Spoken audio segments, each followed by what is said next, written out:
ಸಂದೇಶವೇ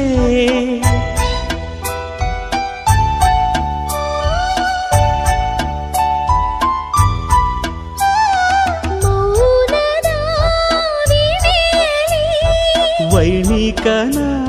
ಸಂದೇಶವೇ ಅಂದು ಲೋಕ ಸಂದೇಶ ಇಂದು ಮೂಕ ಸಂದೇಶ ಅಂದು ಕಾವ್ಯ ಸಂದೇಶ ಇಂದು ನವ್ಯ ಸಂದೇಶ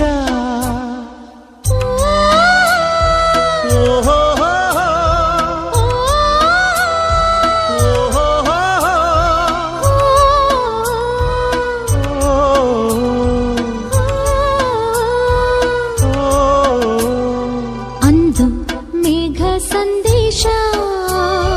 ಇಂದು ರಾಗ ಸಂದೇಶ